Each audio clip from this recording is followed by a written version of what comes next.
Hello, friends. Do you have a moment so that we may discuss our Lord and Savior Minarchy? No, seriously, I'm just kidding. Hi, my name's Rick Robinson. I am the general manager of KLRNradio.com. We are probably the largest independent podcast network that you've never heard of. We have a little bit of everything, and by that, what I mean to tell you is we have news, pop culture, special events, conspiratainment, true crime, mental health shows, drama productions, and pretty much everything in between. So if you're looking for a new podcast home to grab a little bit of everything that you love all in one place, come check us out. You can find us on X under @KLRNradio.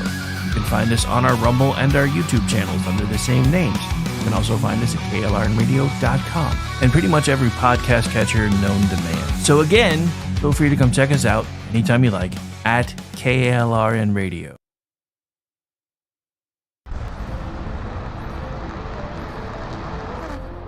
Are you ready to reach for the stars? Tune in to The Lost Wanderer, the #1 monthly podcast on good pods in astronomy. Join our host, Jeff, as he takes you on an interstellar adventure to explore the mysteries of space and the wonders of science. From rocket launches and distant galaxies to the latest discoveries in astronomy, each episode is a thrilling ride through the cosmos. Don't just gaze at the stars, come explore the universe with us. Follow The Lost Wanderer wherever you get your podcasts, and let's discover the stars together.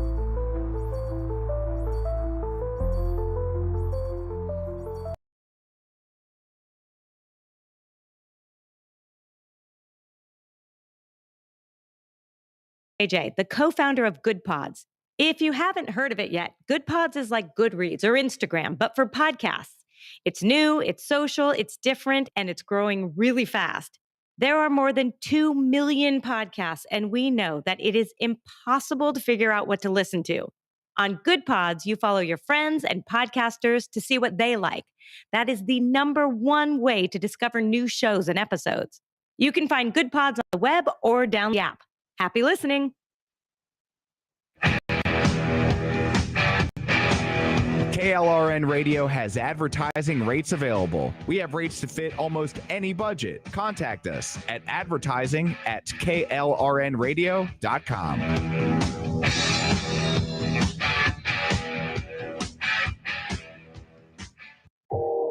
You are listening to KLRN Radio, where liberty and reason still reign. The following program contains coarse language and adult themes. Listener discretion is advised.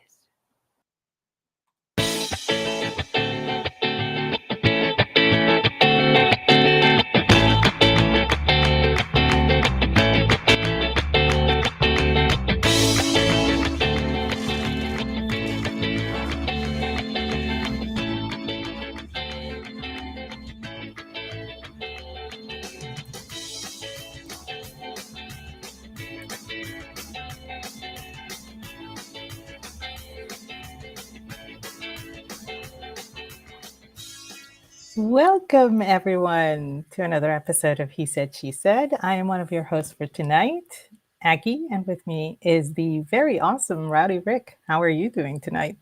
Awesome. Who? Where? What? Huh? What? I said what I said. How you doing, This Aggie? is He Said, She Said, and I said it. Yeah, well. Yeah, anyway. How you doing, Aggie? How you doing? I'm doing okay. I've been trying to keep busy today, so, but not really. Yeah, I know the feeling. I mean, I went to town, I ran errands, I did dinner, I did KP, the usual chores that are, required to keep the house functioning and whatever. So I did that. So you Other than that.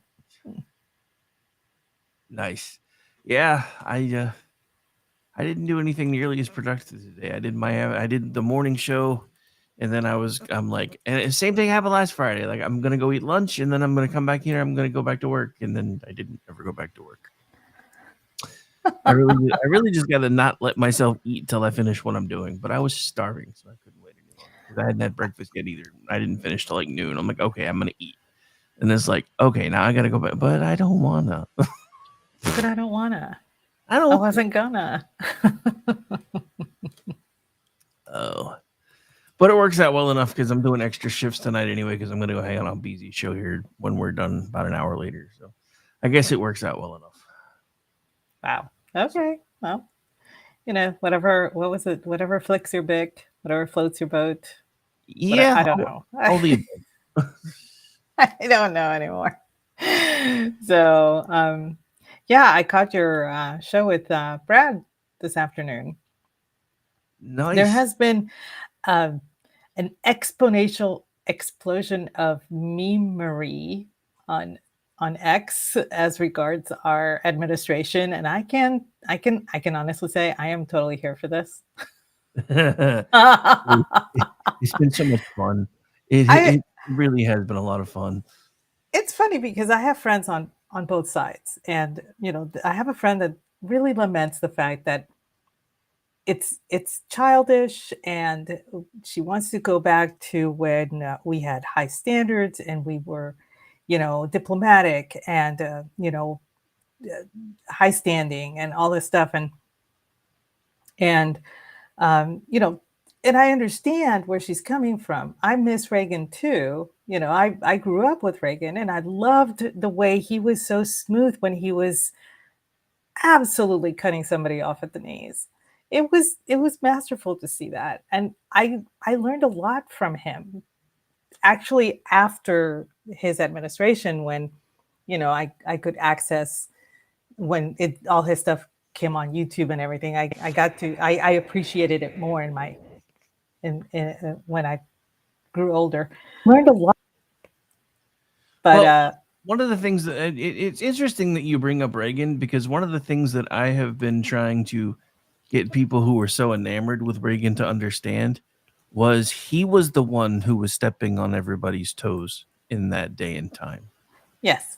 Because he was the one who was uncouth, and he was the one who wasn't holding to convention, and he was the one who was stepped across and just jumping right across lines and everything else. And it's just exactly. And this is what I ended up telling her. I was like, I don't think you're remembering it as the way it was. I think you're remembering it because it was so well done that you didn't notice it, but he was the one that was pushing all the buttons. And she was like, you really think so? I was like, you need to go look at all of his stuff again, because he really did. He stepped on a lot of toes, and people did not know how to, they didn't know how to recover from that. They didn't know how to respond to it. So, she was all about the whole, we're better than that. We need to, whatever. And I said, but I'm of the opinion that the time for that is long gone. Our culture has slid down to the point where, because public education, and this was a leap that I made, but actually I think it does make sense, because public education has actually dumbed everything down to the lowest common denominator. That's what we have in politics now. And that is the only way to reach the people now, is for us to reach to the lowest common denominator. And the lowest common denominator out there are memes. We all know this. This is true. And the right is exceptionally good at mimicry, but the left is trying so hard that don't they have a book, The Left Can Meme or something? And we're like, yeah, you still can't, not even with a book. So, I've been enjoying it. I think it's, from a cultural standpoint, it's pivotal. It has become it has become a thing. It's starting to seep into other cultures. I don't know if you guys follow other countries, other governments, other politicians outside of the U.S. sphere, but I have seen it in Italy, and I have seen it in Spain, and I have seen it in Puerto Rico. Like that kind of thing is taking off. It's not just our side here.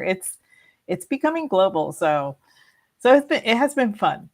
I special shout out to you guys for covering it today. What I love is when I explain to everybody that, that not only was Reagan not the norm for Republicans during the day, Reagan is, again, the one who drove a lot of Republican standard bearers to the other side. I would like to remind everybody that Hillary Clinton was a Goldwater girl pre-Reagan. Oh yes. Because they didn't this is not what we do. This is not who we are. And yeah, trust me. Yeah, it actually is, because eventually you just have to realize that Marquis of Queensberry rules don't work when you're in a knife fight. I wish they No. did. But and unfortunately Reagan even found that out the hard way, because Yes. he was the one, and I remember he was famous for this. He was on one of I think he was one of the first presidents that I know of to do a talk show, because I think he was on one of them, if I remember right, or where it was an interview that he gave later, and he was talking about how that from 8 to 5 he and Tip O'Neill, I think it was Tip O'Neill, were It was. mortal enemies, but then after 5 o'clock they'd go have a beer together. That stopped with Reagan because of what they did with the amnesty thing. During Reagan's time, everybody in Congress ate lunch together. They talked, they hung out, they chilled out, they went to family functions together, because they really did try to get along with everybody. And then one side felt completely betrayed by the other, and that's when the rift really started. And it's never been able to be healed, because ever since that time, all the left does is lie over and over and over again, and then try to say that we're the ones doing it. I don't know how to heal that anymore. I don't know how we fix it, and I don't even know if it needs to be fixed anymore, because they still haven't learned anything. They're still lying today. You can show them the exact page number where it says everything that they're trying to do that they say they're not trying to do, and then they're like, well, if you go down to the next paragraph, what it really says is, I don't need to go to the next paragraph. I'm looking at this one. I get the frustration, and honestly, there is a camp that says, "Oh, everything can be fixed," and I'm like, no. For the same reason that the Whig Party went away, this cannot be fixed. There is a shift that is happening. Both parties are experiencing this shift. One of them is experiencing a shift, and it's not recognizing that the shift is irreparable. So all you can do is just watch and see what happens and what rises from those ashes. And the thing is, we do have historical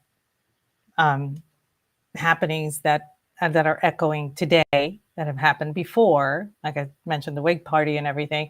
So, these shifts happen, these cycles happen. It's inevitable. So all you can do is just either watch from the sidelines or enjoy the ride. That's all I can say. All right, so I do want to give a quick shout out to somebody who requested that they remain anonymous, but you may notice, if we get approved for it anyway, because the application process has already been submitted, somebody specifically donated enough money for us to bring the station account to a verified organization account for 1 month, and they specifically requested that it be used for that, just to see if it would make a difference. So that has been submitted effective today. So if you see the gold check come on, I didn't pay for it, somebody else did. I can't afford it. Oh, wow. That's amazing. That is so kind and generous. Well, they were like, I can give you the low rent version. You can try it for a month, and it works out, because if we get $200 worth of ad credits for what we paid for the badge, so it might work out. So who knows? We'll see. We'll try it for a month and see if it makes a big difference or not, and then go from there. But I just I didn't want to. How did we get that? Trust me, we didn't. Someone was nice enough to donate the money for it to happen, because I don't have it. Wow, that's incredibly generous. I'm kind of like tearing up right now. Right? Kind of how I feel. Anyway, so now that we've covered our politics, our little bitch fest for tonight, I guess we can dive into our favorite urban legends. And there are a lot of them. So I actually started I started digging around and doing some specific ones, because I knew you were going to bring up at least a couple from Puerto Rico. So I started looking for ones in Oklahoma and Texas. So. Well, it's really funny, because there was one in Oklahoma that I had heard about when I was in college, or right out of college. And I was like, wait, there's a Bermuda Triangle in Oklahoma and nobody told me about this? Nice. it freaked me out when I first heard about it, and then I put it out of my mind because scaredy cat. And then, when I got the inspiration to do, urban legends today, I was like, I seem to recall one, and I wonder if Rick might bring it up. So I'm pretty sure you'll probably bring this one up. Oh yeah, I actually already had that one. Yeah, so I'm gonna leave it for you because I don't know much about it. I just remember hearing that there was something like a Bermuda Triangle somewhere in Oklahoma, and I was like, "What?" Well, I don't want anybody to get the wrong idea. It's not quite like the Bermuda Triangle, but it does have a rather interesting mystery, and it actually is kind of considered Oklahoma's version of the Bermuda Triangle, I guess. But since it's landlocked, it doesn't really make much sense to call it that. But whatever. Well, but you know what I mean. Like there's a vortex somewhere. I don't know. I have no idea what. I like I said, I've only heard about it in reference to it being similar to the Bermuda Triangle. So yeah, I mean, since you've already brought it up, if you want, Yeah. I can go over it now if you want. yes, because I'm very curious about this. I'm like, how is it possible that people get lost or whatever there? So yeah, so since she did bring it up, Oklahoma does have a legend that is basically described as its own version of the Bermuda Triangle. It's called the Shaman's Portal, or well, actually, I guess it's called the Shaman's Portal. It's located in Beaver Dune State Park in the Oklahoma Panhandle. So here's some things that you might want to know about it. It's in Beaver Dune State Park in Beaver, Oklahoma. It's in the Panhandle region on U.S. Highway 270. The legend supposedly dates back to the 1500s during the time of, wouldn't be surprised that you would know about this one, during the times of Spanish explorer Francisco Vasquez de Coronado. Legend says some of his men chasing strange lights, green lightning or green flashes, vanished while in the dunes. Native American guides or local tribes have often warned and did warn Coronado himself about the area, considering it cursed or dangerous.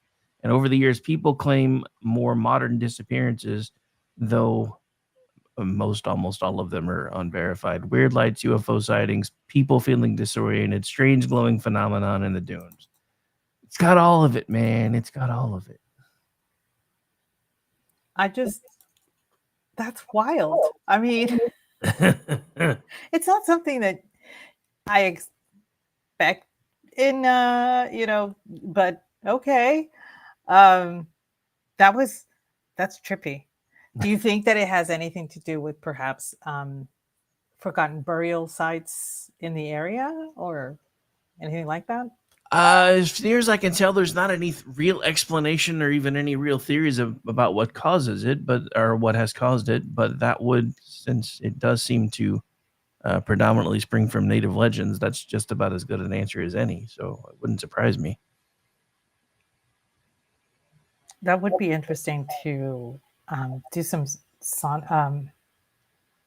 ultrasonic mapping in the area to see if there is indeed former burial areas or something to that effect. But I mean, well, yeah. Now I'm actually curious, so I may actually plan a trip out there sometime. So if yeah, I'll make sure I tell everybody in advance. So if you never hear from me again, you'll know why.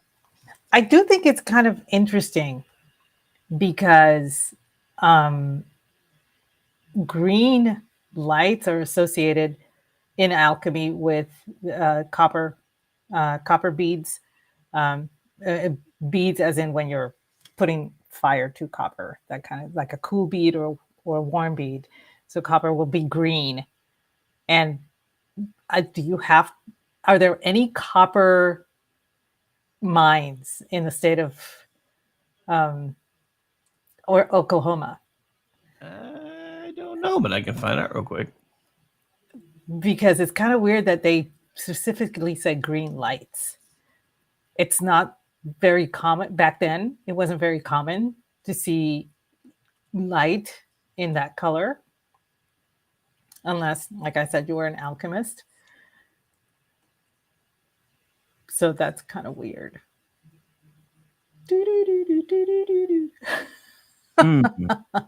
Okay, So there are apparently some copper mines in Oklahoma. However, from near as I can tell, it doesn't look like there are any in the exact vicinity of the Beaver Dunes area. So Okay.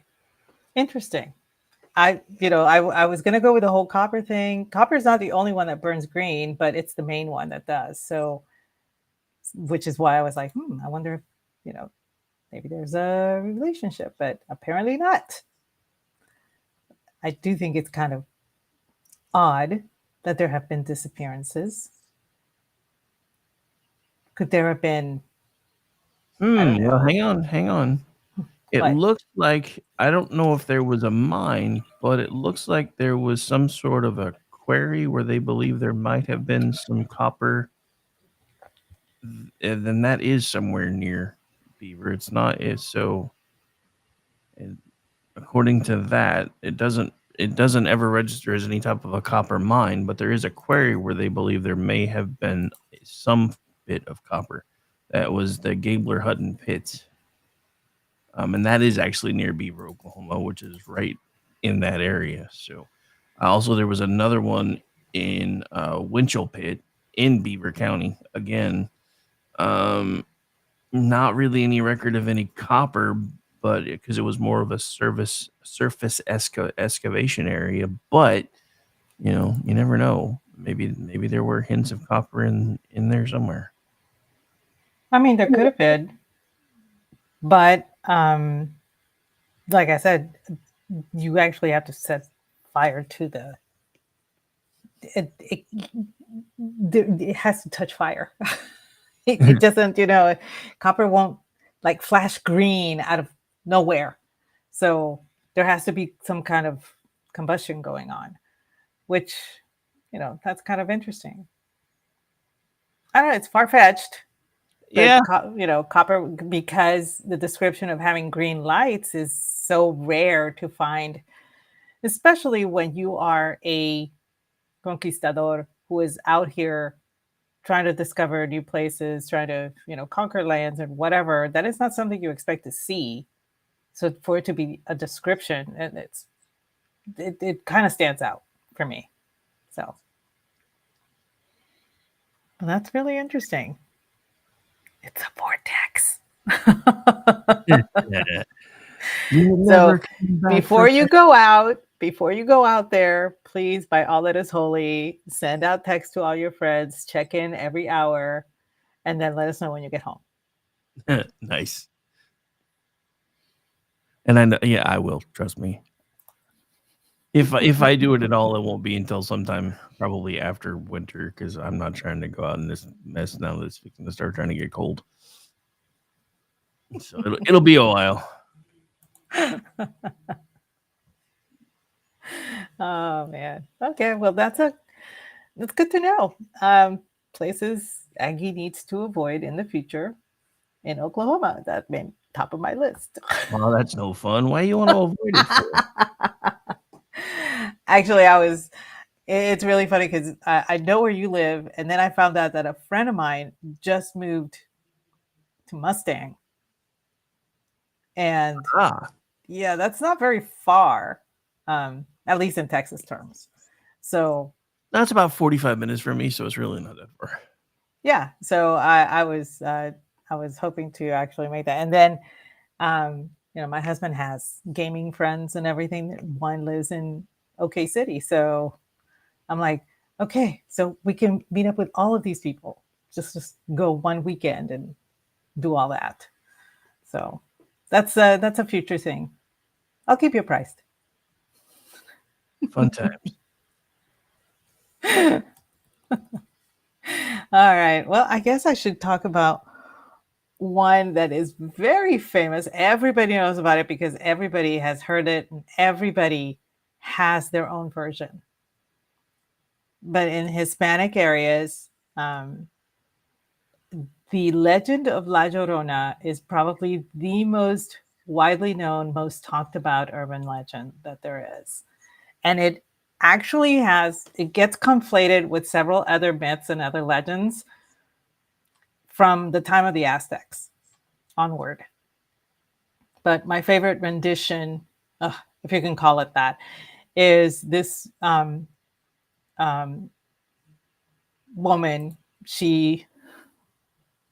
I don't know. She marries a conquistador. So she is of native blood, and she marries one of the conquistadores and has 2 children. And one day she finds him with another woman who is not native. She is, Spanish. And so, in a fit of rage, she takes her children and drowns them in the river. And in full remorse, she tries to drown herself, but because she is stuck, not being able to ascend, she's stuck haunting the waters forever. And so, a lot of places say that if you go to this particular river or this particular brook or this particular stream, you're going to hear her, every stream, every lake, every river, every body of water in Hispanic areas has a Llorona attached to it somehow. But I remember in Puerto Rico, we have one. Same thing. She was a native woman who was beloved by a conquistador who left her to go back to Spain. And in despair, she drowned her children and tried to drown herself as well. And then, but you have other Hispanic circles where they're talking about that she kills the children because the husband wants to take them away from her because they're not married. So he wants to be with his wife and take the 2 children away from her. And the mistress, who happens to be, she becomes La Llorona because she drowns the children rather than leave them with the husband and the wife. So you have that one as well. And then you have the one that's conflated with an Aztec story, La Malinche, I think, and who she is not considered a good person in Mexico because she aided the conquistadores and she gave birth to children of Hernando Cortés. So Cortés leaves her, and so she gets mad and drowns the kid, and then she becomes La Llorona. So, but that was I think that's a separate, but it always gets conflated because it's so similar. And several, there's a Venezuelan history with it. There's Venezuelan legend, Colombian legend. My friend from Ushuaia in Argentina says there's one in Argentina as well. So everybody in Hispanic circles has their own version of La Llorona. But my favorite is the one about she catches her husband cheating on her with another woman of a higher birth. And so she decides to drown the children and drown herself. But because she killed her children, she cannot pass to purgatory. She's just stuck in limbo. And so she haunts the waters forever. Yeah, Amish and I have talked about that crazy one before. So yeah, it's amazing how that story runs just almost the same throughout different Hispanic cultures. And a lot of people say, "Oh, Hispanic culture is the same." No, actually, we're not. I mean, I know people that get upset if you say they're from this side of Cuba instead of the other side. Seriously, I mean, we're very divisive that way. I don't get mad when people think I'm Mexican, but I've known Puerto Ricans that get mad if somebody calls them Mexican. And I've known Mexicans that get mad if you call them Cuban. So it's not unusual to have the same stories, but with different flavor. yeah. So the Puerto Rican one, like I said, it was slightly different than the one from Mexico, which is slightly different from the one in Colombia is really harsh. Like she chopped up her kids and threw them in the river. So it's like, whoa, no, that's a line. That's a really hard line for me. Yeah. I don't know what happened there. I'd stopped reading. I just didn't want to know. But the one in Argentina, it's different. They drowned in the sea because she decided to leave him and decided to go by boat, but the boat sank. And rather than let the children suffer, she threw them over the rail into the sea so that they would drown quickly. So there are different takes on La Llorona, but I think that is probably the most widely known in Hispanic circles. And it's one of my favorites to tell kids who are not behaving. I can imagine. Well, I don't want to scare them. I just want to give them the, what if, there are some that are really scary. And to this day, I can't even talk about them because when I was little, my grandmother would tell me these things just to get me to go to bed, which actually defeats the purpose of, because I couldn't sleep. I couldn't sleep after she tells me about all the boogeymen that are out in the El Campo, out there in the coffee plantation that they had, among the plantains and the sugar cane and down by the river. Who's going to sleep knowing there's 20 people watching you? So, yeah, but that was her logic. I don't know, but whatever. So, yeah, so that's probably the most well-known of the urban legends where I'm from.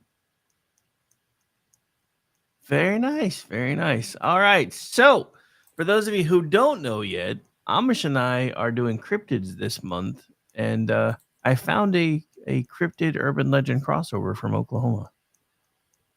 Whoa. Yeah, it's called the Oklahoma octopus. The what now? The Oklahoma octopus. Apparently, it's a giant man-eating cephalopod said to lurk in the depths of Oklahoma's man-made lakes, dragging unsuspecting swimmers to their doom. This urban legend blends elements of folklore, fear of the unknown, and a dash of what would normally be considered a biological impossibility. So what is this legend exactly? According to the lore, the Oklahoma octopus is a massive horse-sized beast with long, powerful tentacles, leathery reddish-brown skin, and an insatiable hunger for human flesh. It's blamed for a string of unexplained drownings in Oklahoma's lakes, where victims are said to be pulled under without warning. No screams, no struggle, just a ripple on the surface. The creature allegedly uses its suckered arms to latch onto legs or torsos, yanking people into the murky depths for a watery feast. Some versions of this legend describe it as a freshwater demon with 8 arms strong enough to overpower adults, evoking primal fears of what's hiding just below the waterline. The legend has roots in Native American folklore dating back over 200 years, with tales of a strange aquatic monster craving human meat. Though no specific tribal stories directly match, and most octopus myths come from Pacific Northwest tribes like the Haida, modern retellings often tie it to real tragedies in Oklahoma's lakes. Apparently, it is said to live in areas such as Lake Thunderbird, which is not too far from me, Lake Tenkiller, and that's in the Ozark Mountains, and Lake Oologah in northeast Oklahoma. I did not, that was not on my bingo card of cryptids and legends. You're welcome. There's an Oklahoma octopus? What? I mean, you are landlocked. And are there freshwater octopi? I don't think there are, but I'm not an octopus expert by any stretch, so I don't know. Well, that's why this one qualifies as more of an urban legend / cryptid. Because it's a good cryptid, though. I mean, think about it. It's like I said, you are landlocked, but you have an octopus, and that's epic.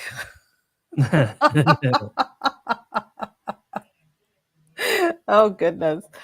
I know that there are several other I guess interesting. I mean, one of the urban legends, and I'm not sure if it's an urban legend or not. It's classified as one, But I don't know, for me, I think there's a thread of possibility in it. And I've always been very,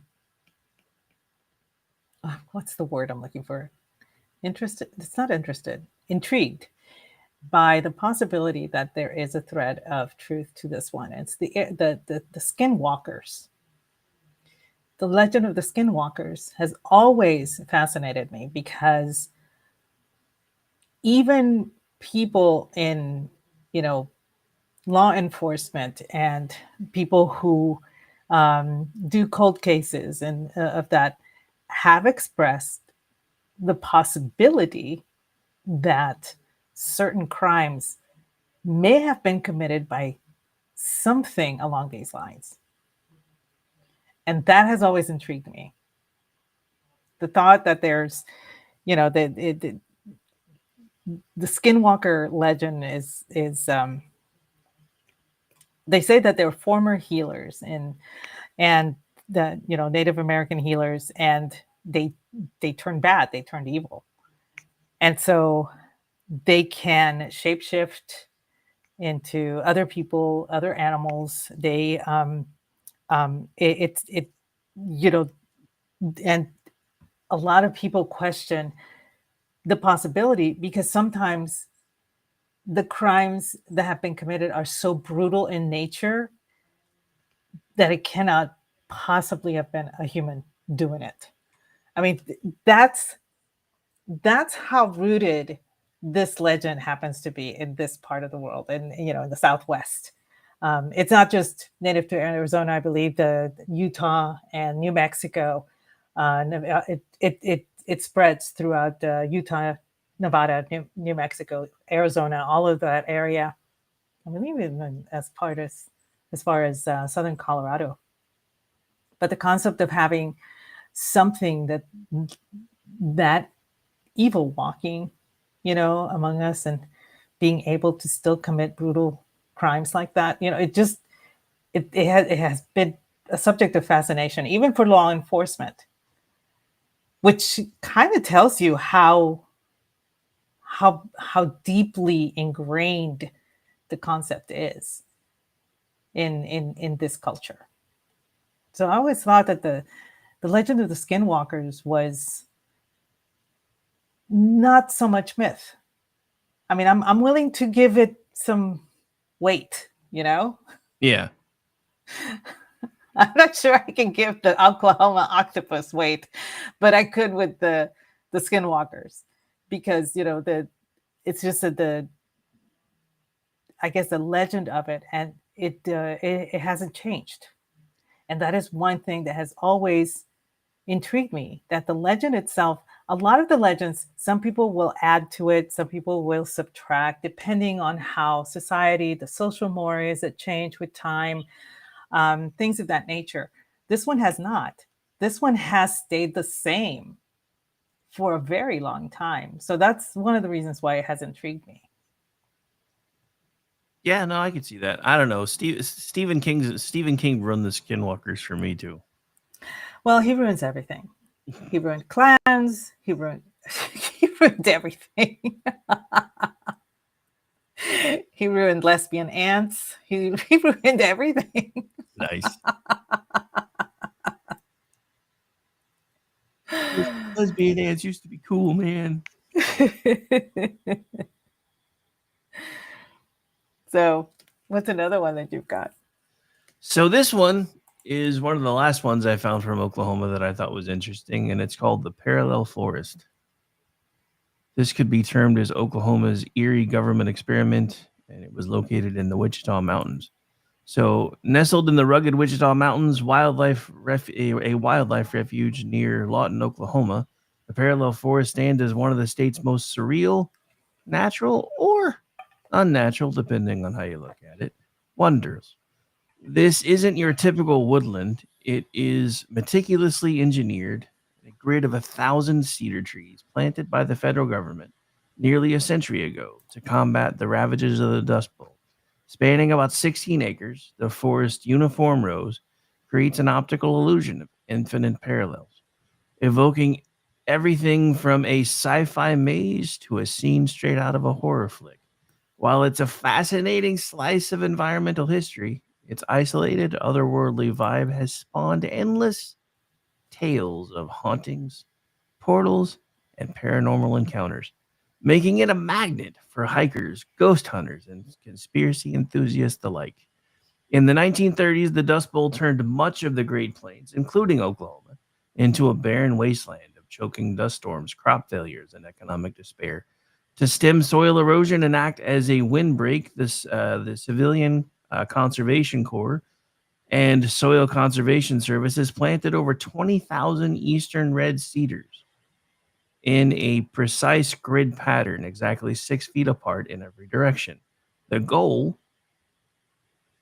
trees that grew tall and straight, not bushy, to form an impenetrable barrier against the wind.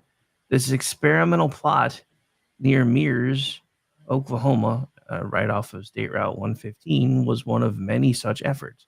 But it's the only one that survived in this hyper uniform state. The project was abandoned after World War II as more effective conservation methods emerged, leaving the forest to mature into its current form.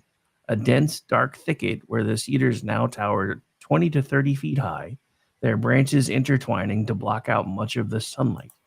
Today, it's part of the 160,000 acre Wichita Mountain Refuge, home to bison, longhorns, prairie dogs, and the occasional tarantula, adding to the wild, untamed feel. So, what exactly makes this place so creepy? From the roadside pull off, a simple concrete pad flanked by a sentinel line of trees, the forest looms like a green fortress, daring you to step inside. Once you're in, the perfectly spaced rows create disorienting sight lines. You can see straight through the trunks for hundreds of feet, but the uniformity warps your sense of direction, making it shockingly easy to get turned around, despite the open layout. The air grows cool and still, with unnatural silences broken only by the rustling of leaves or distant wildlife calls. Poison ivy lurks everywhere, and the underbrush hides animal tracks, or worse, in legend. It's the blend of precision and isolation that fuels the legends. And according to visitors, they have reported the following: ghostly apparitions, shadowy figures, headless specters, or misty orbs in photos, often near the forest center, where the grid feels the most claustrophobic. Unexplained noises and touches, whispers on the wind with no breeze, footsteps echoing from nowhere, or the sensation of invisible hands brushing your skin. There also are darker rumors. Satanic rituals are believed to have been committed here under full moons, time slips, or interdimensional portals tied to nearby Fort Sill's military history, and even alien activity. I blame Jeff. Echoing broader Wichita Mountains lore like skinwalker sightings. Oh, great. We've come full circle. Okay. See what I did there?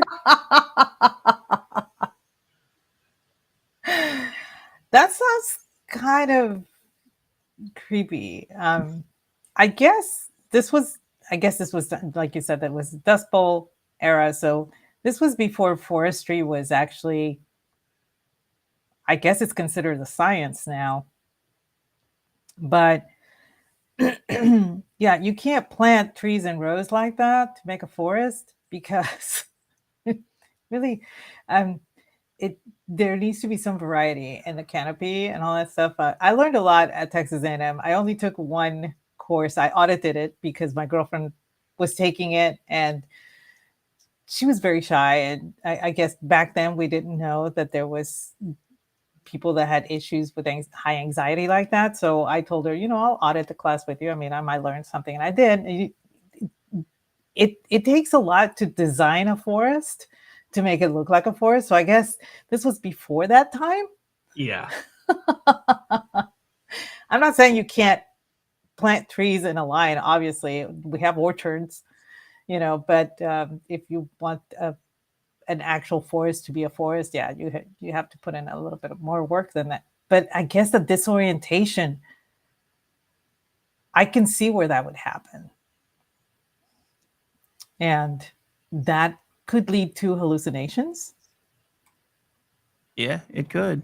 You can get disoriented enough where you hallucinate. So it's been known to happen. Again, not visiting. Oh, come on. It's not that bad. It is. It is that bad. You're no fun. You're no I really, I'm not a. I like suspenseful movies. I don't like gory. I don't like horror. But there are some suspense things that just I feel like there's a portal opening somewhere that I do not want to go. So I tend to shy away from that stuff. This is one of them. So far, chicken. Oklahoma's batting 3 for 3 here. Chicken. Well, that's all right because now we're going to your neck of the woods for the next few. Well, yeah, there's Puerto Rico has its share. But like I said, Hispanic cultures tend to share like the same things. And no, I'm not touching on the chupacabra because that's Oh, no. encrypted. I think you misunderstood me. Huh? Yeah, What? I'm not talking about Puerto Rico. I found some scary ones in your current neck of the woods. Oh no, yeah, here, yeah, there are quite a few. As a matter of fact, I was We're gonna have Aggie wanting to move after the show. Oh gosh, I'm gonna sleep with the light on tonight. I can tell. But yeah, we have a few in Puerto Rico that are exclusive to Puerto Rico that you don't really find anywhere else because of the nature of where they occurred. And probably the most famous is La Garita del Diablo. And that translates to the devil's sentry box. For those not familiar with Puerto Rico, we have a beautiful promontory castle called San Felipe del Morro. It's El Morro. And that was, built by the Spanish. And there are lookout sentry boxes stationed throughout it. And they it looks like this little round thing where a person can just stand and look out to the sea to see if there's any ships coming or anything like that. They're called garitas or sentry boxes. And they are spaced pretty well apart, except for one that's really far off. And usually, depending on the time of they were all assigned to specific personnel. So, so-and-so had this particular sentry box every day from 6 until noon. Somebody else had it from noon until 6, et cetera, et cetera. But they were all assigned to that same box every day that they had to be, that they had sentry duty. And the one that was really far off at night was inhabited by a man by the name of Sanchez. And the way that they kept themselves awake is like every half hour, the shouts would start coming from one side. One would shout to the next sentry box. And then from that sentry box would shout to the next one, and et cetera, et cetera. And then the last one was Sanchez's box. And when they shouted to him, they noticed that there was no answer. Well, that told them two things. He's either passed out from drinking or asleep from being tired. So one of the sentry guards leaves his post to go look for him. When he gets there, there's no body, just his uniform and his weapon leaning against the inside of the sentry box. And from then on, they all thought that his body was taken by the devil. This kept on being a legend well after we became a territory of the United States. I mean, we had people thinking this was a legend even after the nationalists decided to try and kill the U.S. governor and all that stuff, back in the 1950s or whatever. I mean, people really believed this until somebody finally decided to do some research, and they figured out that the guy basically just deserted and took up with a native woman, a Taino woman, and just fled to an area where there were no Spanish colonizers. And the reason that the guy figured this out was that there was oral history that we have in Puerto Rico from several native groups and cliques that lived around. And there was one in Utuado, which is a town in the central part of Puerto Rico, that told tales of a man who came with a Taino woman to settle with them. And it was around the same time that Sanchez actually deserted. And so the guy basically did 2 + 2. This time, pretty much he's sure it's 4.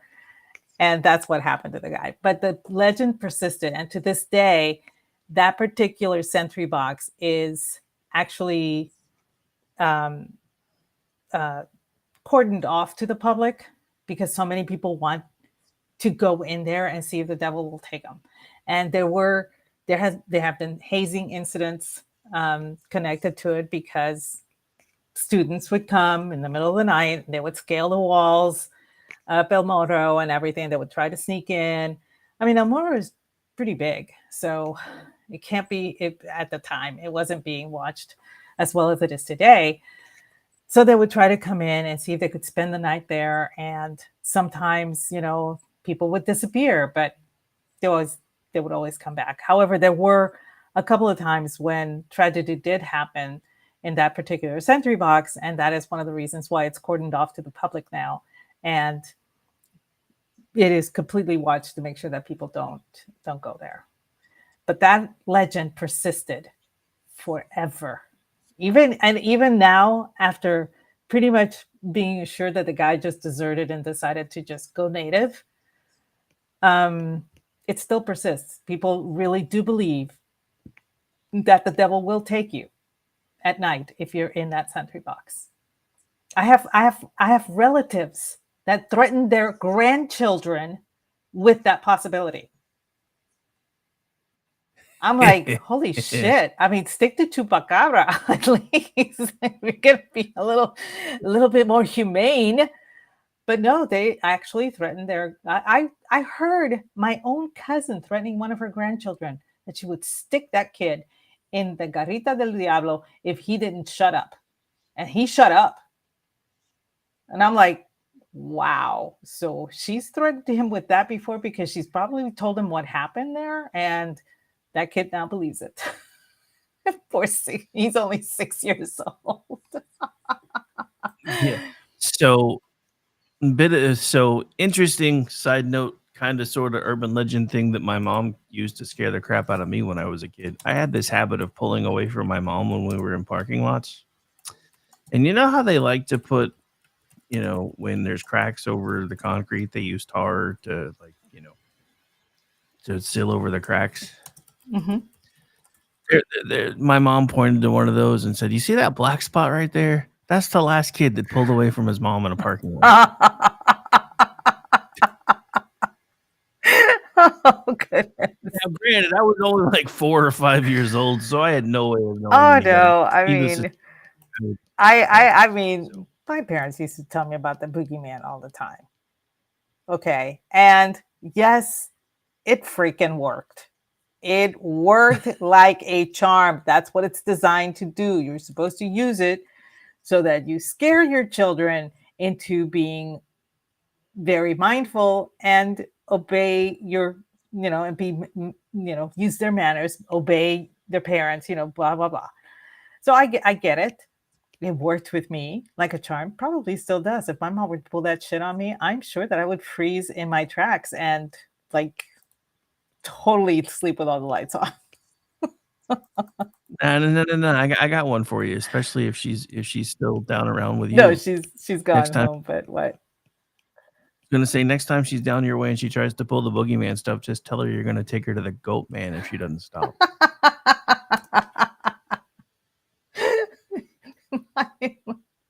My mom would take on the chupacabra. I'm not even joking. I don't know if she'd take on the goat man, No, though, man. yeah, that's 'cause totally the- different, but just letting you know. Oh man, no, this Puerto Rico has some of the most interesting, um, weird urban legends. I mean, there's a couple of that really sad. They have their version of La Llorona, like I said. Um, there's and I didn't want to get into Chupacabra because that's cryptid. I just that's for later, I suppose. Um, but did you know Puerto Rico had a train? Most people don't even know Puerto Rico had a train. I mean, Puerto Rico's the size of a postage stamp, but we had a train. Why would it have why? For mining. Like the monorail? I believe it was for mining. I'm not quite sure, but I remember when I was little, my dad would tell me about the famous train in Puerto Rico, and there was only one. Okay, and it was especially brought to Puerto Rico from the United States,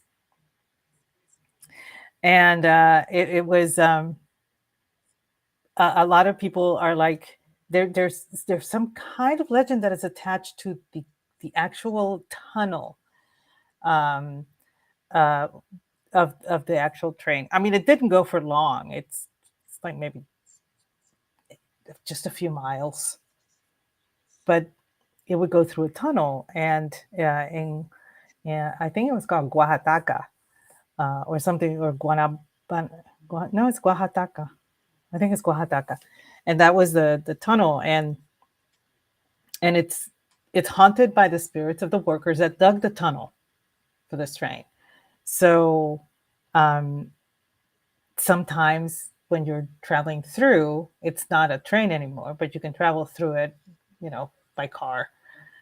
You can hear the workers, so that's a place specific. But like I said, everybody has some kind of tunnel,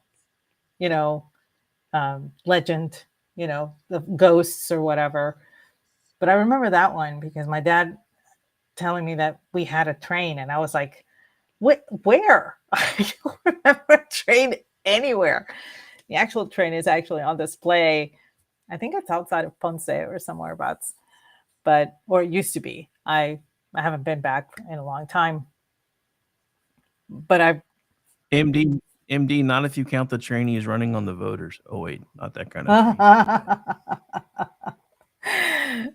So yeah, it was just I think it was just for either it was done for mining purposes, or it was done as a just a venture that somebody decided to bring to Puerto Rico, like a tourist attraction or something like that. It was never for, going from place A to place B, if I recall correctly. It was just not feasible with all the mountainous areas and everything. You just couldn't do it. But yeah, we had a train. And in the building of that particular tunnel, a lot of construction workers died. And so the legend goes that their spirits inhabit that tunnel. And I know people in my family that avoid that tunnel at all costs. They will go an hour out of their way. And it's very easy to go an hour out of your way in Puerto Rico, especially with all the mountains there, to avoid that tunnel. So my family is crazy. They really believe all this stuff, and I just leave it alone. How do you know the other crazy ones, though? Well, because whenever and it's usually, I want to say it's during Fiestas Patronales, which is in August for my hometown. And then San Juan, the fiesta is, I want to say it's February or something like that. And during the Fiestas Patronales, the Fiesta Patronal is the festival for the patron saint of that particular city. So for San Juan, obviously it's on a different schedule than for my hometown. But during that festival, during all that, that story gets told to everybody about the Devil's Sentry box. And I'm like, y'all, the guy left. Okay. He just left. There's no devil. There was no witnessing of devil. And had one of them said, we saw the devil take him, okay, I can see the history, just the legend persisting, but that wasn't even witnessed. It was just the excuse given because the guy was missing. So I don't know. I don't know. My family's, I know quite a few of them still believe in the chupacabra. So yeah. And I'm like, look, I give more credence to the chupacabra than I do to this Devil's Sentry box. Nice. So what are some of the ones from down my area that you alluded to that I have all the lights on in this room, by the way.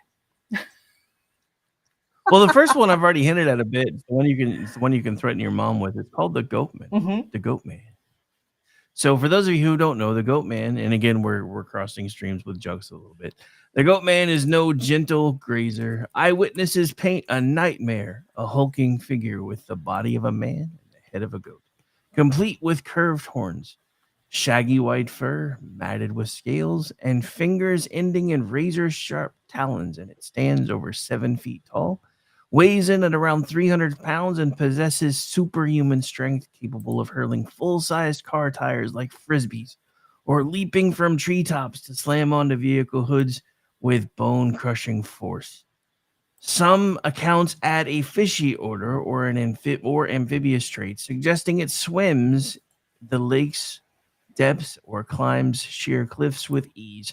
It reportedly dines on raw fish, chickens, and unlucky pets, emitting eerie goat-like bleats or blood-curdling screams that echo across the water on moonlit nights. The creature's modus operandi: ambush, lovers' lane, and fishing spots, terrorizing parked cars and panickers. One famous tale claims it ripped the top off of a convertible, while another has it chasing witnesses through the brush before vanishing into the Trinity River's West Fork. Unlike its Maryland cousin, an axe-wielding mad scientist turned goat hybrid, Texas's Goatman feels more primal, a guardian of the wilds, punishing intruders with raw animal fury. So where does this thing live, you might ask? From all accounts, the Goatman's domain is the 3,000-acre Lake Worth Reservoir, formed in 1914 on the West Fork of the Trinity River, about 10 miles from downtown Fort Worth. It's tied most closely to Greer Island, a swampy 100-acre spit of land in the lake's northwest corner, overgrown with dense woods riddled with trails and fringed by steep bluffs, ideal for dramatic leaps. Now part of the Fort Worth Nature Center and Refuge, a 3,600-acre haven for hiking, kayaking, and wildlife spotting. The area was once a lover's lane and fishing mecca in the 1960s, drawing crowds ripe for scares. Sightings cluster around the island shores, especially at dusk or dawn, where the water's edge meets thick underbrush. That, ladies and gentlemen, is the 7-foot-tall Goatman, coming to a lover's lane near you. Okay. Yeah. Okay. No. I am glad that I never have to go to Fort Worth area for any reason. I used to live out there, and I remember that area, but I had no idea there was a goat person hanging around Lake Worth or the Trinity River area. No, that's news to me. I'm just like, wait, so what? Where? I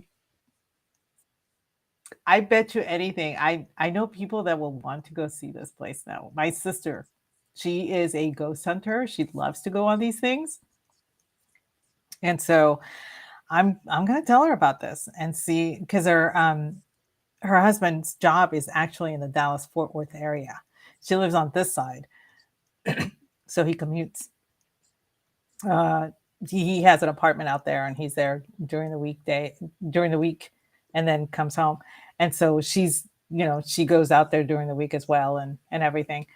So I'm going to tell her about this because this is something that I know would interest her, and she would love to go out there and see if she can find it. And probably just nag it to death. But, that's her thing. Oh, you all right over there, Annie? All the lights are on. I'm not joking. I have my lamp, I have my desk lamp, and I have the overhead lights on, both the fan and the one at the little hallway. Your husband's going to be like, why are you not turning the light off? It's time to go to bed. You're going to be like, because you didn't listen. You weren't for you didn't hear what I heard tonight. Well, MD makes a good point. Everything that you were describing, I have at my house. The lake, the fishing, the unruly pets, just everything is out here. And I'm like, great. So wonder if the goat man's gonna set up your pad as a satellite terrorizing spot. Maybe just to get away from the people that are trying to trying to find him. Maybe this is his vacation spot. I don't know. If it is, he'll love it there because you'll cater to his every whim anyway. Yeah, that's true. I'll probably like, hey, dude, make yourself at home. Come on, let me know if you want a cocktail. Oh goodness. Let's see. I know that there's a very popular American legend that we were discussing before the show, which has been made into a movie a couple of times. You remember the movie When a Stranger Calls? Oh, yes. Okay. Yes. The call is coming from inside the house. That legend has freaked me out forever. Keep in mind, I'm not freaked out by animalistic legends or anything. Even skinwalkers, kind of just, like I said, I'm intrigued by the whole concept because that concept, the concept of the skinwalker itself has never changed with the changes in our culture and our social, mores and stuff like that. And the legend has pretty much stayed the same. This one is actually kind of funny to me. And I thought it was really cool when they remade it. And I believe the young woman that was the babysitter in this one was Camilla Bell. And, it was interesting because they were doing it with cell phones. And I thought, I don't know how this is going to work with cell phones because, we know we can trace a call back. You can figure out who's calling you or whatever, where the call's from. The GPS thing and all that stuff was around, but I guess they made it work or whatever. But it was really cool when the movie came out. I think it was late 70s, early 80s, 79, 80, something like that. And I think it was with Carol Kane. And I remember my mom, and she forced me to see this movie because she always did this to me. She would, I hated walking through the den of the house if she was sitting down to watch TV because I knew that she was going to tell me, sit and watch this with me. And I can't tell my mom no. And next thing I know, The Exorcist is on. Or some creepy Rosemary's Baby. Again, same thing. To this day, I've not watched Rosemary's Baby again. I've never seen The Exorcist again. Amityville Horror, she did that to me too.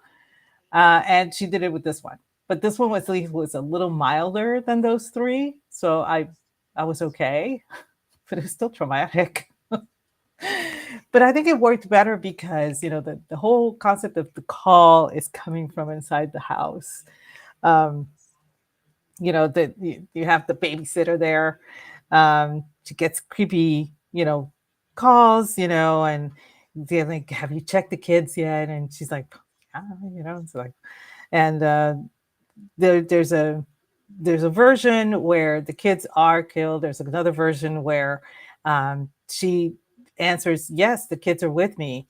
and the guy says on the phone, "Damn it, I didn't finish the job," or some words to that effect, or whatever.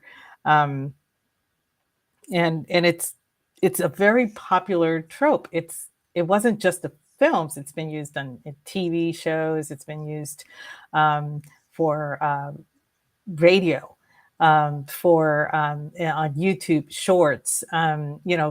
It's very popular. The concept is very popular. And when I saw that movie with my mom, I was like, like I said, I hate horror, but I like suspense. Suspense is really cool. And this was a very suspenseful film. At the time, I did not know that this was based on an urban legend. And, it wasn't until like years later that I finally figured out, oh, this was just an urban legend that somebody made into a movie. And it worked. So it's one of my favorite urban legends because of the suspense aspect as opposed to the horror aspect of it. Yeah. I don't know. I know it's a much older thing, but I remember like the scene from the original Scream movie where they were like, the call's coming from inside the house. Yes, Yeah. they used it in Scream. It's like, and it worked. I mean, I remember I watched that because my sister wanted to go to the movies, and I'm like, I have no idea what is this even about. And she said, I have no idea, but it sounds fun. I should have known better, because her idea of fun and my idea of fun, not the same. My idea, not the same. But I ended up not being scarred for life, so that was okay. But I thought it was kind of funny that they did use that same trope in there too. It was really cool.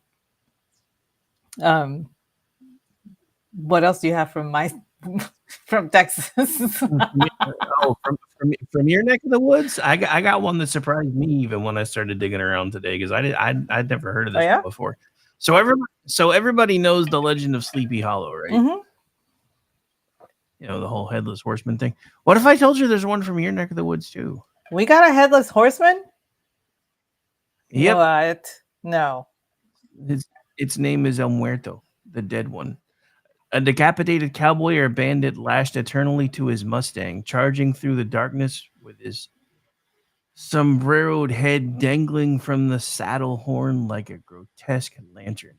Eyewitnesses describe a cloaked figure in a black serape galloping at breakneck speed, his headless torso swaying rhythmically as if it's searching for something lost, perhaps his head. Which is right there.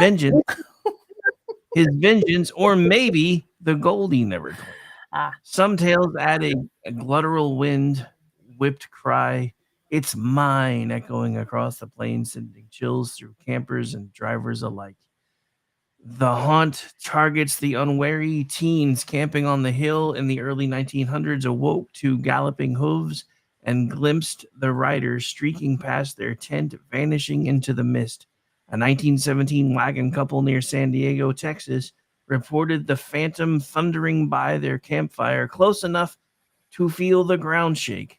Modern twist, blame him for roadside accidents or eerie whispers near the cemetery where fresh flowers sometimes appear on unmarked graves at dawn. Unlike Washington Irving's pumpkin flinging Hessian rider, this rider feels raw and real, a product of Texas's brutal past, punishing the living for old sins. So where is this thing known to ride? Headless Horseman Hill is a low, grassy knoll about 100 feet elevation, perched above the San Patricio Cemetery on the east side of, get this, County Road 666. A lonely blacktop flanked by mesquite thickets and oil pumps.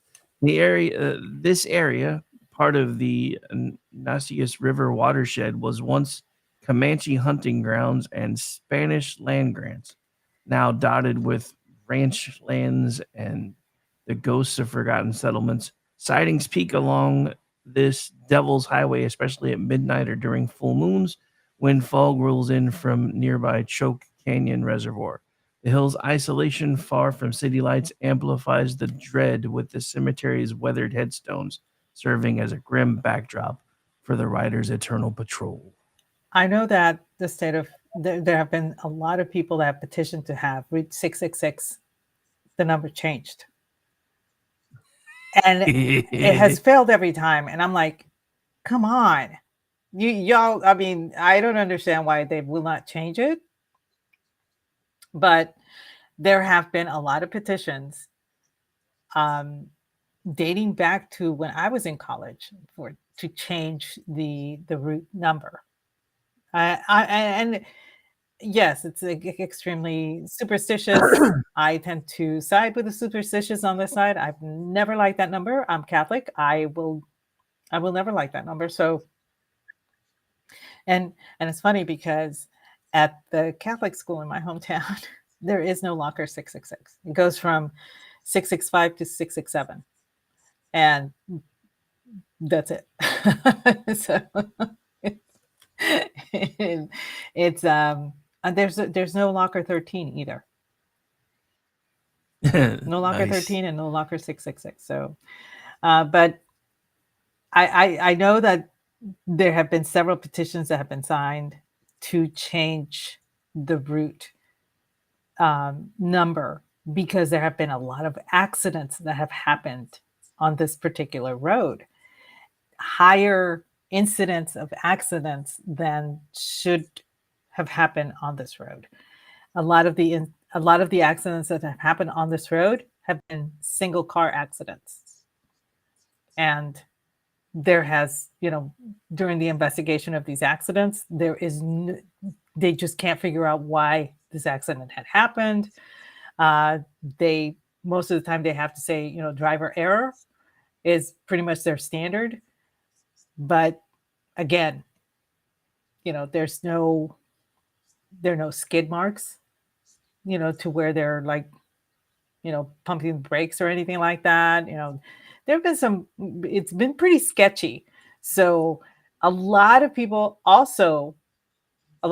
know tend to avoid that route. They go out of their way to avoid that route because of that number.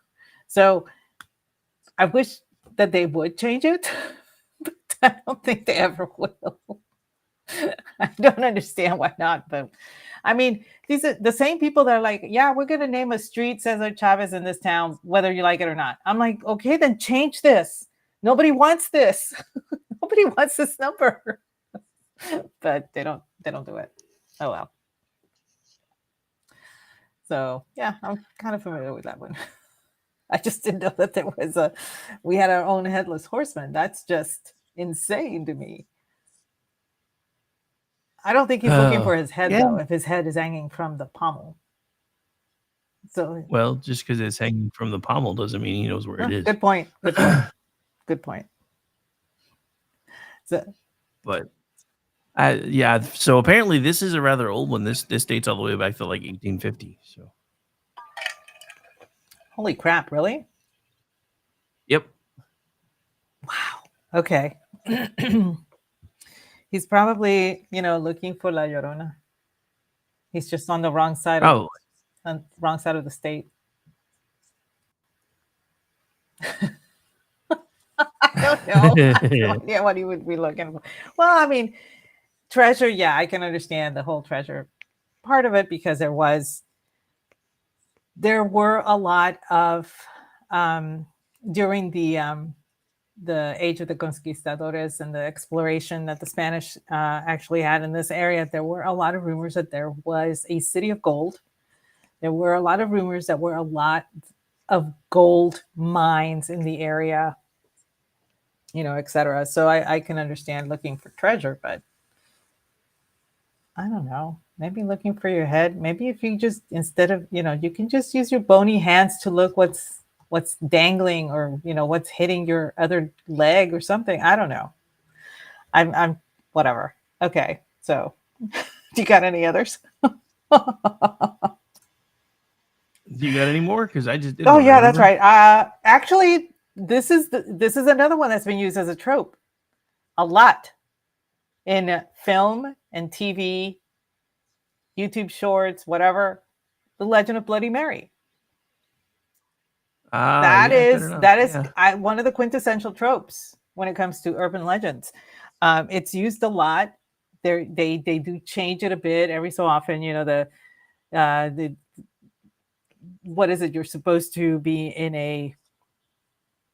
looking in a mirror, and you're supposed to Yep. call her name 3 times, and then she's supposed to reveal herself to you.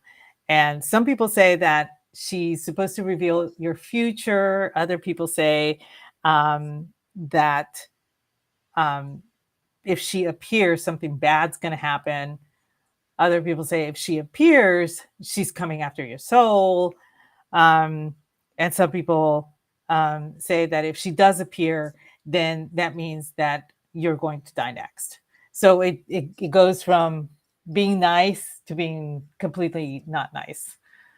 It depends on, I mean, some people have used it in a good way for, TV or whatever, but most of the time, if you're calling for this chick in a mirror, something bad's bound to happen. That's how it's used in film most of the time. So I remember my girlfriend's doing it in the bathroom in high school. And they were so disappointed that it didn't work. And I'm looking at them, and we're seniors by this time. Okay. So we're 17, 18 years old. And my girlfriend, Valerie, she's like, I'm going to see if it works. And God rest her soul. She passed away not too long ago, a couple of winters ago. And I'm like, Val, no. She's like, I'm going to go see if it works. So-and-so said that it works. I'm looking at her going, Valerie, you know that's not true, right? She's like, and she says, Aggie, if it were not true, it would not be a legend.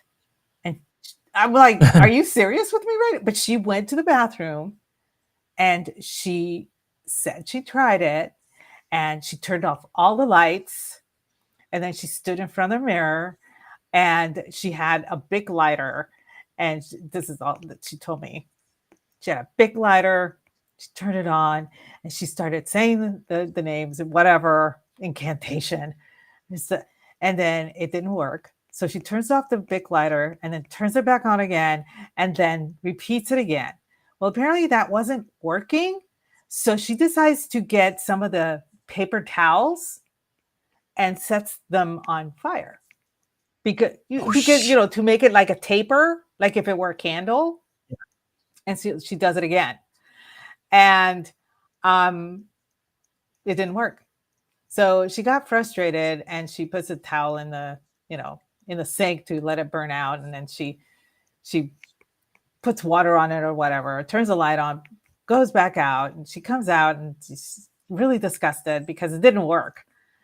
And I'm like, I'm looking at her going, I think she's pulling my leg. She's got to be pulling my leg because I think she can't be serious. And I asked her, what did you do? And so she told me her entire process. And then Cindy sitting next to her says, you need a candle. And I'm like looking at her going, is she trying to fool me too? I could not believe that these two gals that were in advanced classes with me, okay, part of the gifted and talented, part of the whole AP, whatever you want to call it nowadays, and they were convinced that this was going to work. And I'm like, they're trying to pull my chain, they're pulling my leg. And I'm just sitting there going, it's not going to work. And Cindy asked me, it's because of the candle, isn't it? I said, no, it's because it's stupid. That's why it's not going to work. And they were so affronted by what I said. They were like, you just can't take anything seriously. I'm looking at them going, we all Catholic. Are you telling me that's going to work?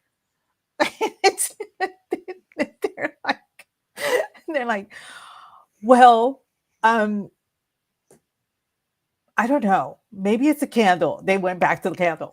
They just immediately went back to the candle. I'm like, fine. I'm not going to get into this. I heard Then a couple of days later, Valerie did bring a candle and proceeded to do it again, and it did not work again. So Nice.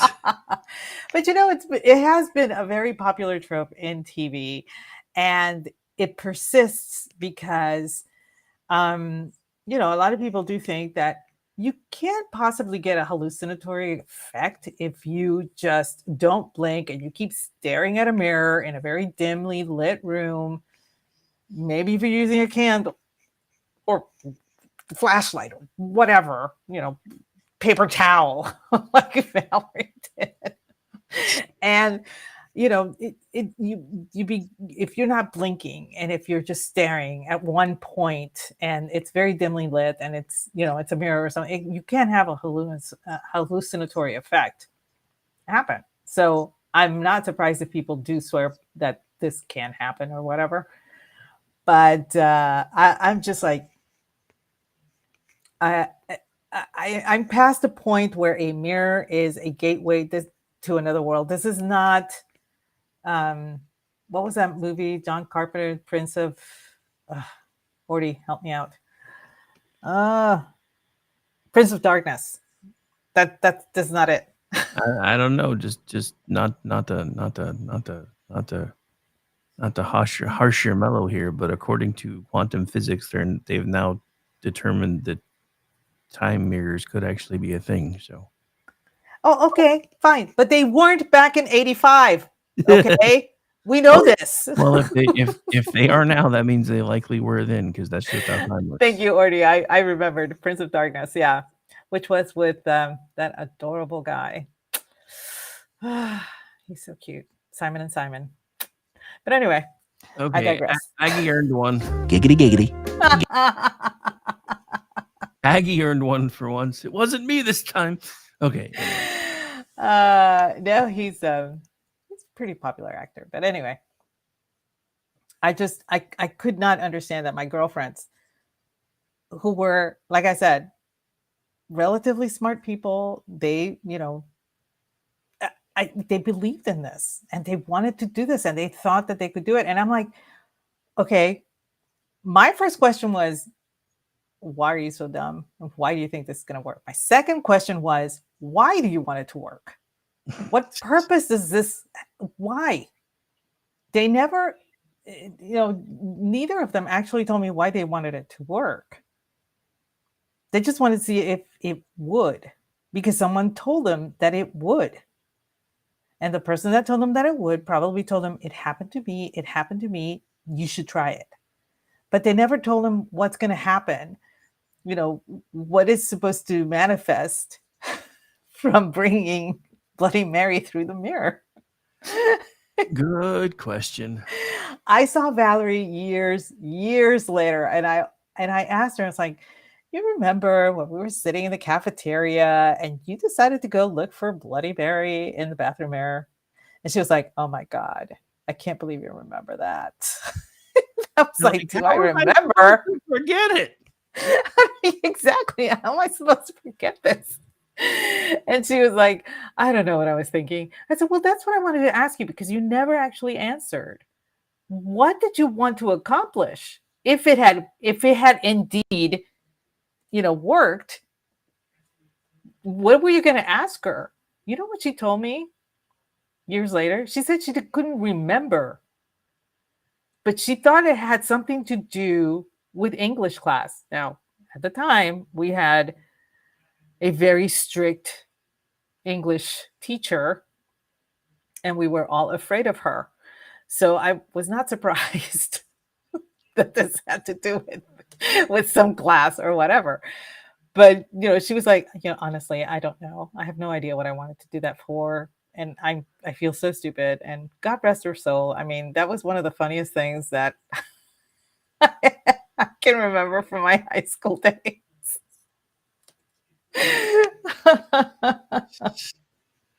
That's funny.